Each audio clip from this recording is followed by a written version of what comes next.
Perkenalkan, nama saya Tiur Marbun dengan NIM 31S24006. Di sini saya akan menjelaskan tentang heat conduction through composite walls. Apa itu heat conduction through composite wall?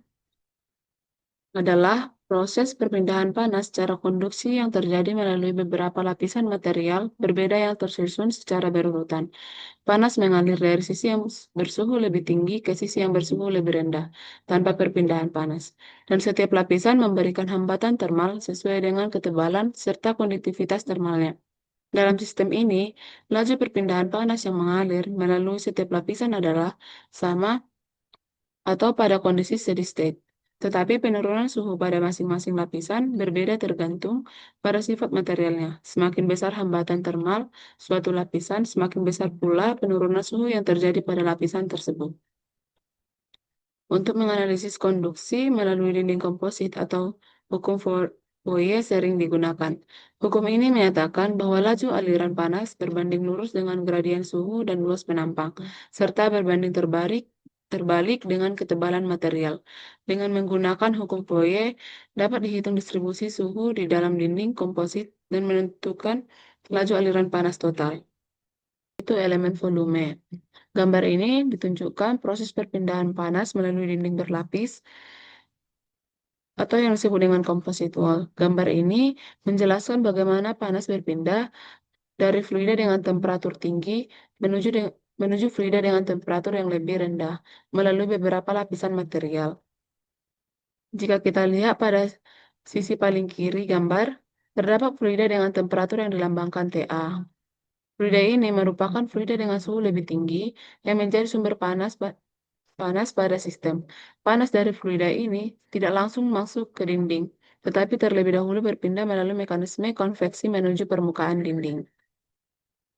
Karena adanya tahanan konveksi antara fluida dan permukaan dinding, maka temperatur pada permukaan dinding tidak sama dengan temperatur fluida.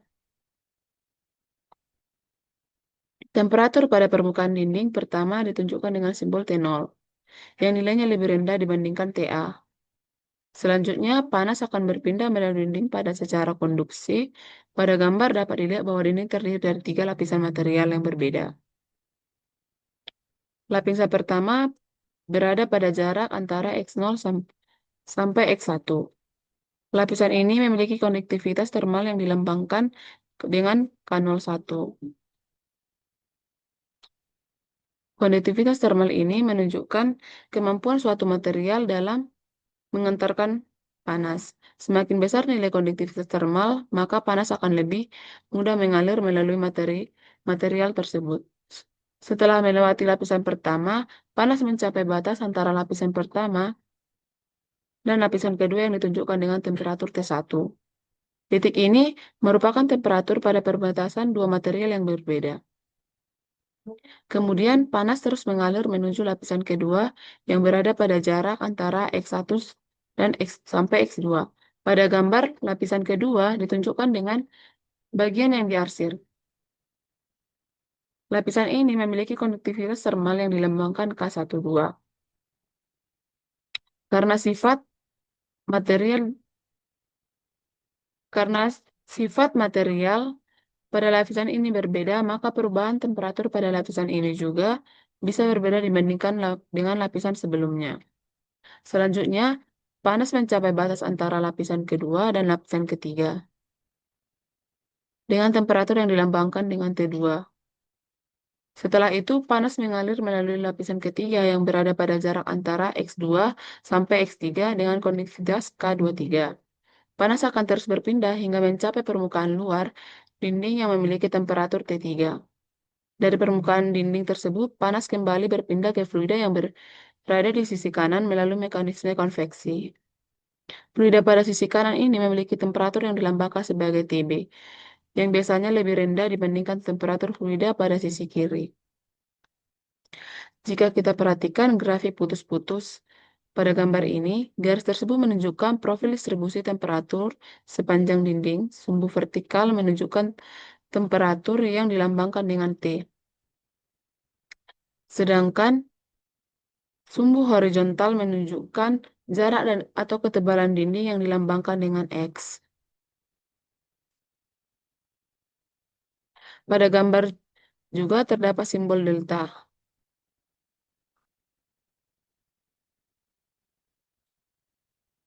Delta X yang menunjukkan pada gambar juga terdapat simbol delta X yang menunjukkan elemen ketebalan yang sangat kecil dari dinding.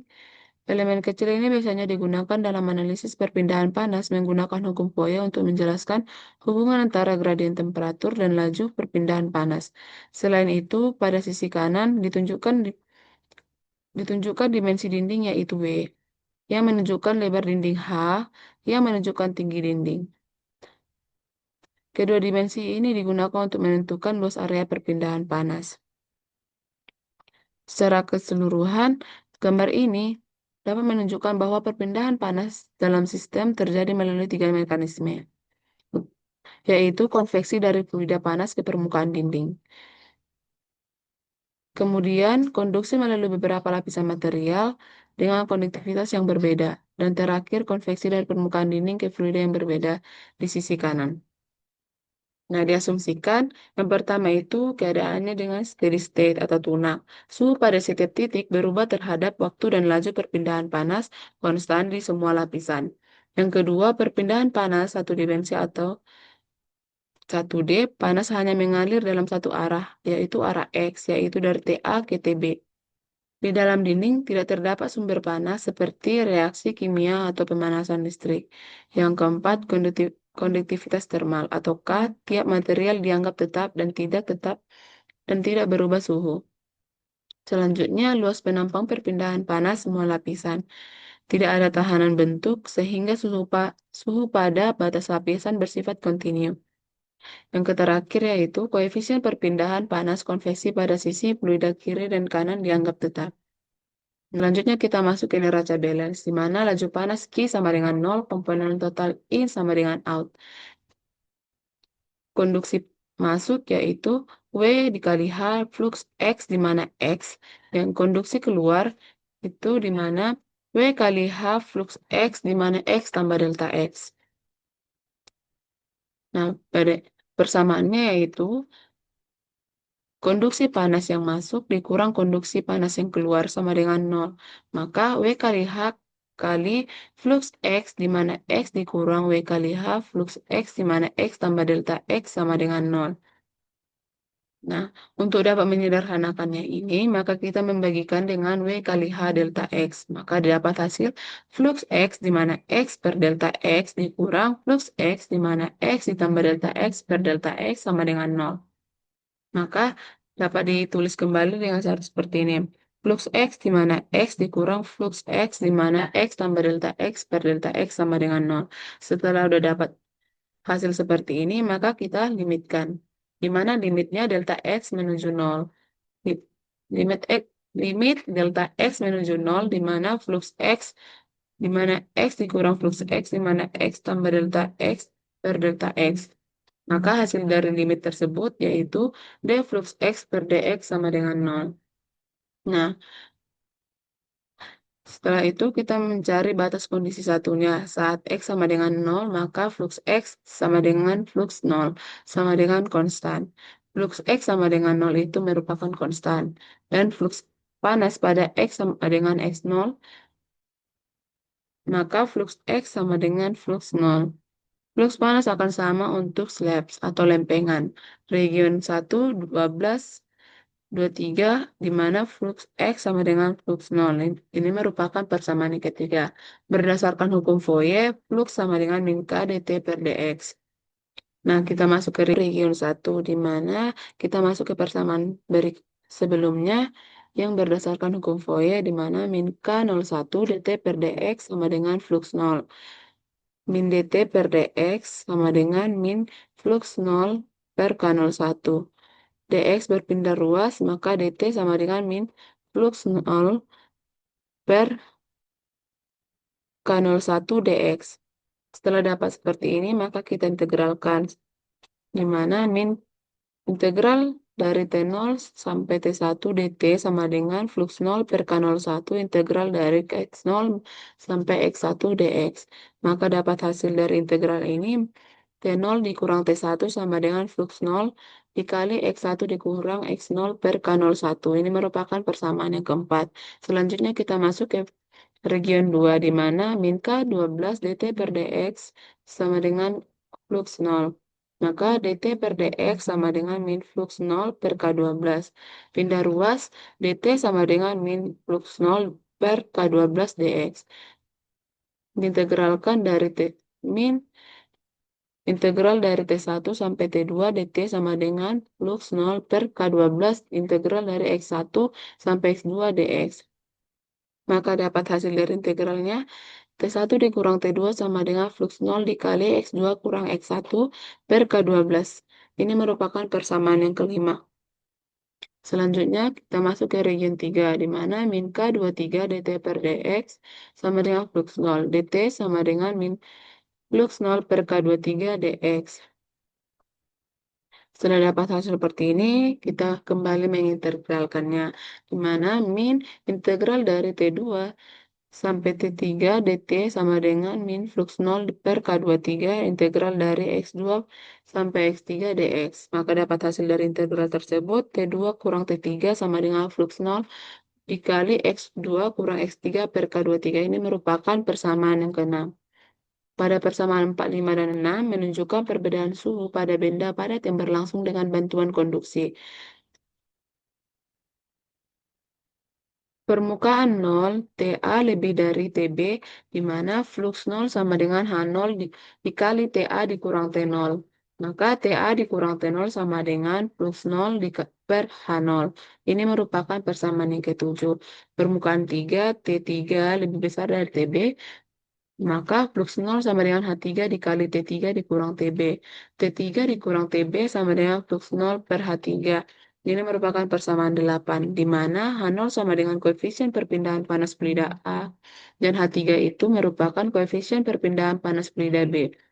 Nah, catatan pada fluida A dan fluida B terdapat perpindahan panas secara konveksi sehingga berhubungan dengan Newton's Law of Cooling, di mana TA merupakan suhu fluida dan T0 merupakan suhu permukaan slab.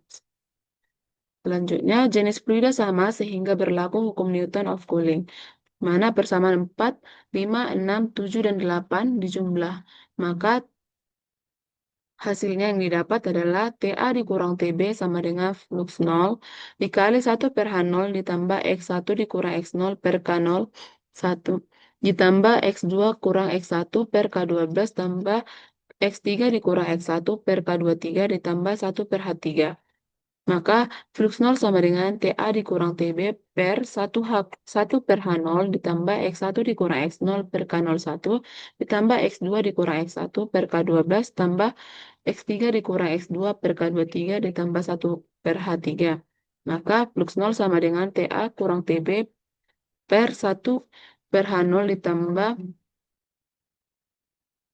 sigma J sama dengan 1 menuju 3, di mana XJ dikurang XJ dikurang 1 per XJ dikurang 1 J tambah 1 per H3, di mana panas flux 0 sama dengan TA dikurang TB, heat flow itu X Q0 sama dengan flux W kali H dikali TA kurang TB, di mana W ini merupakan luas penampang.